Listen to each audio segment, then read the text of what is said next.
The demon that mocked the cross, or the true story of Valek. Part 1. The Scream in the Abbey. When the nuns of Carter Abbey heard the first scream, they thought it came from the wind.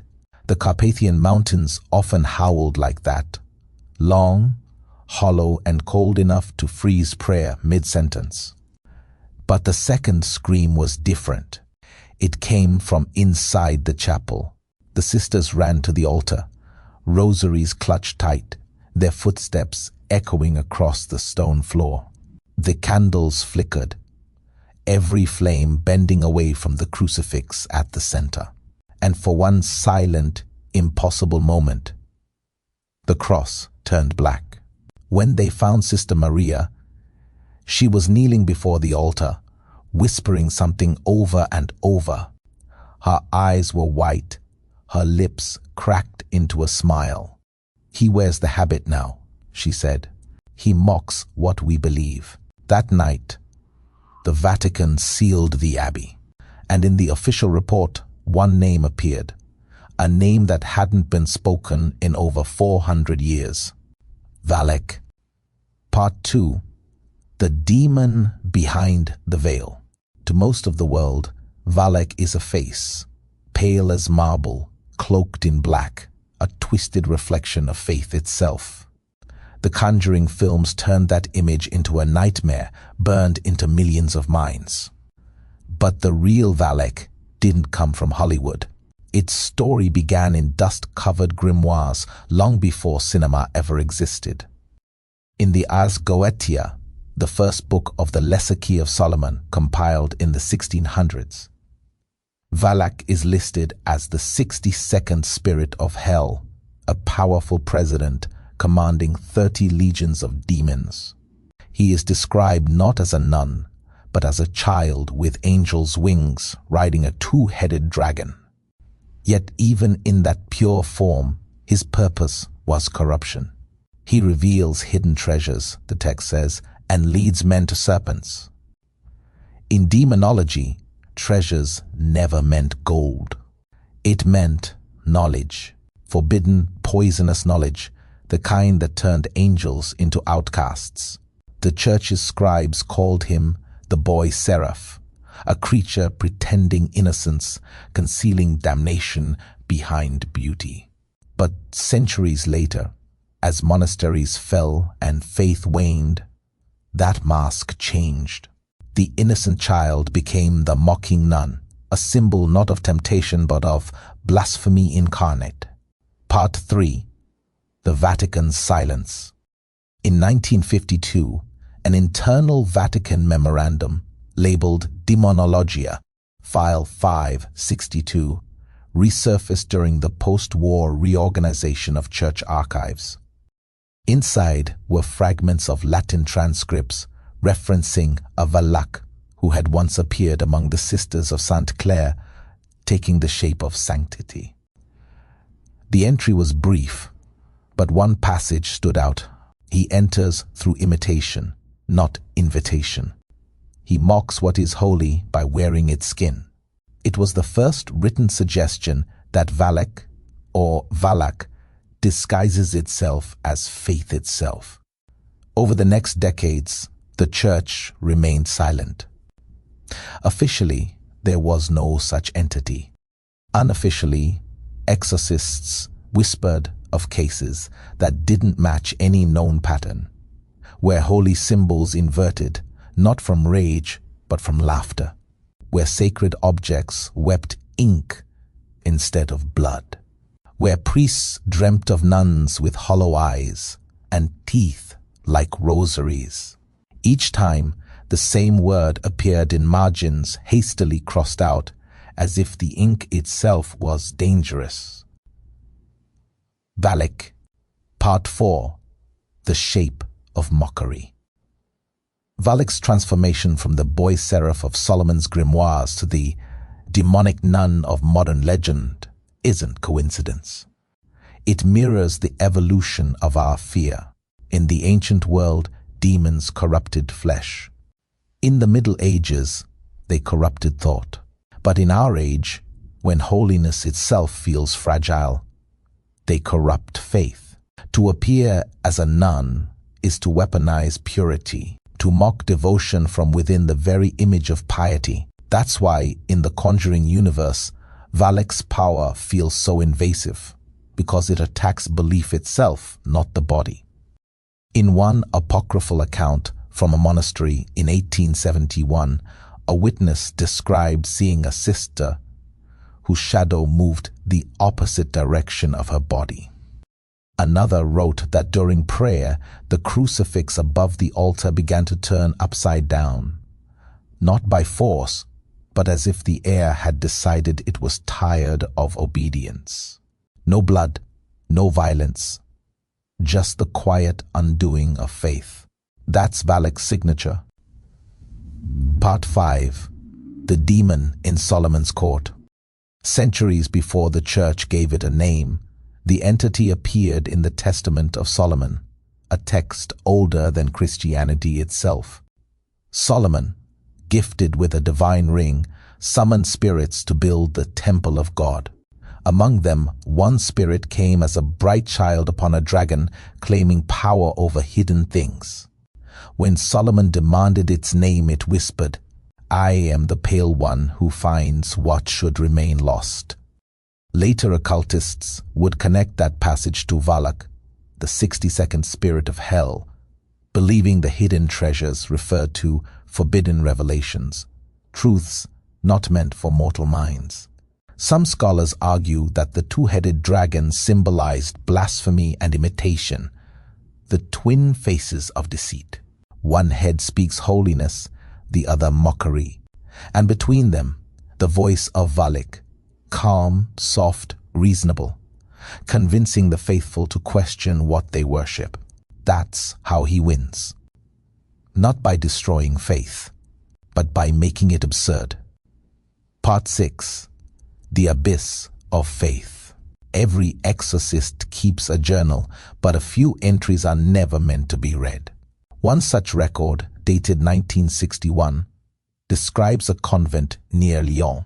The sisters complained that their prayers echoed 3 seconds late, as if the chapel repeated them.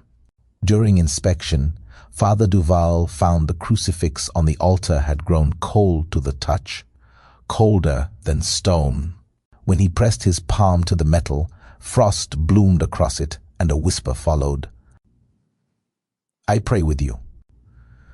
That night he wrote a single note. Valek speaks the language of faith backward. The case was sealed, and the convent closed within a month. Officially, dampness in the foundation. Unofficially, something had learned to imitate devotion perfectly. Part 7. The Order of the Veil. By 1977, reports of mirror prayers and hollow nuns had spread through Eastern Europe. A confidential Vatican division, the Ordo Velum Noctis, the Order of the Veil, was reactivated to study recurring manifestations linked to the same name. Their conclusion was unnerving.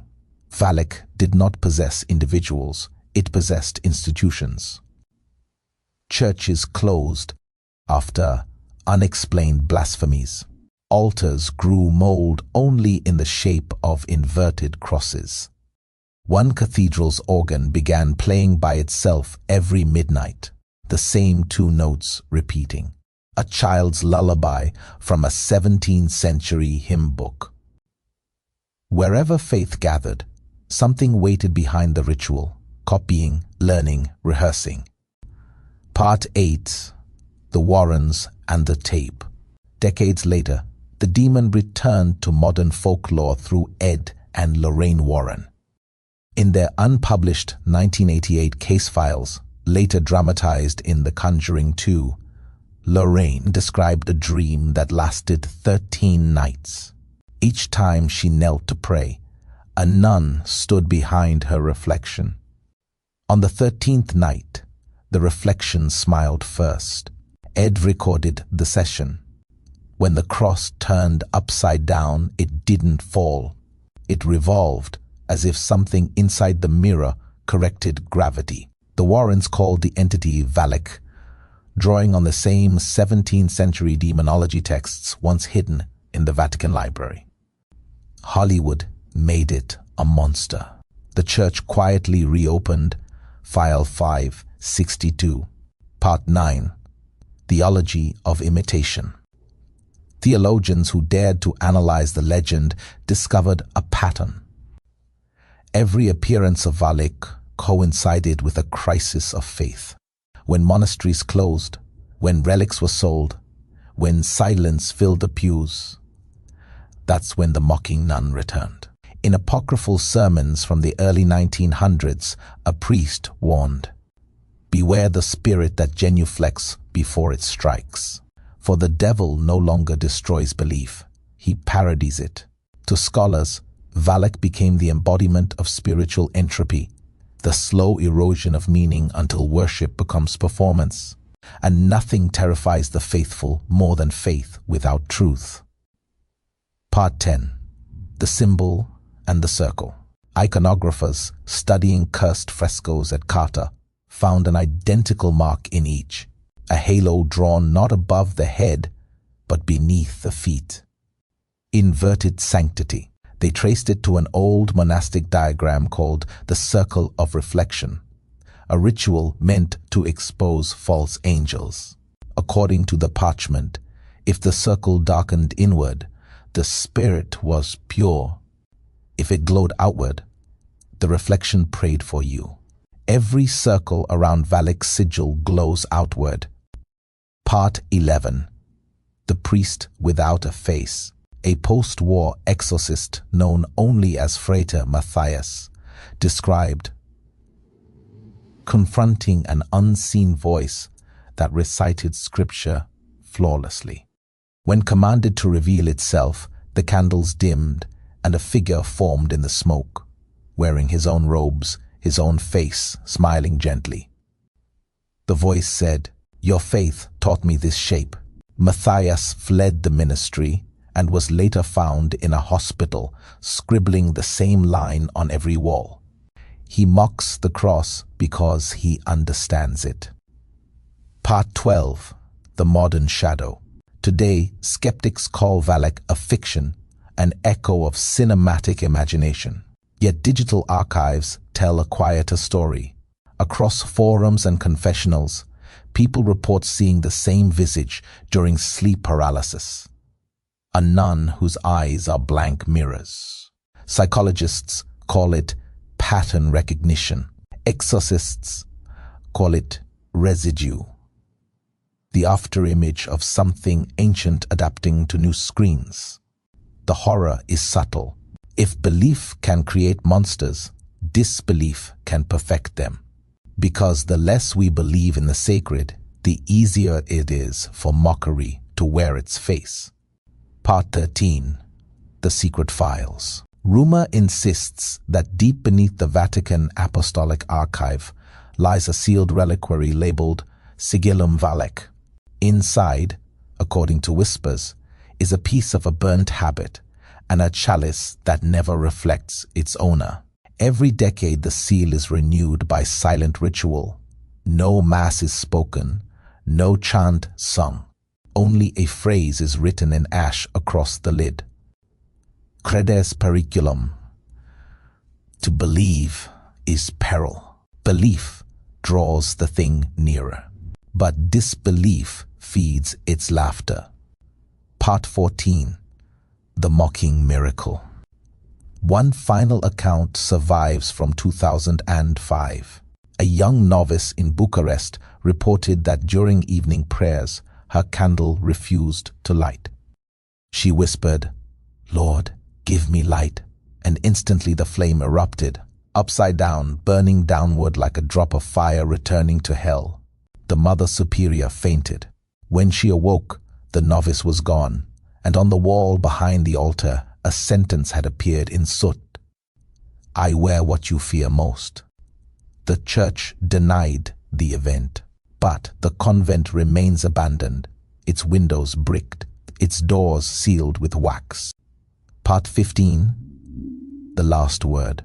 Valek's story ends where every legend of evil ends, not in defeat, but in repetition. Every time the cross is raised in mockery, every time faith becomes costume, the pale nun smiles in some forgotten mirror. She does not roar or threaten. She waits, because Valek is not the enemy of God, only the echo of those who forget why they believe. The demon that mocked the cross survives in doubt, in satire, in the quiet moments when reverence turns to irony. And perhaps that is the most chilling truth of all. Evil doesn't need to destroy the holy. It only needs to imitate it long enough for us to stop telling the difference. So when you next see a crucifix in shadow, ask yourself one question. Who is watching whom?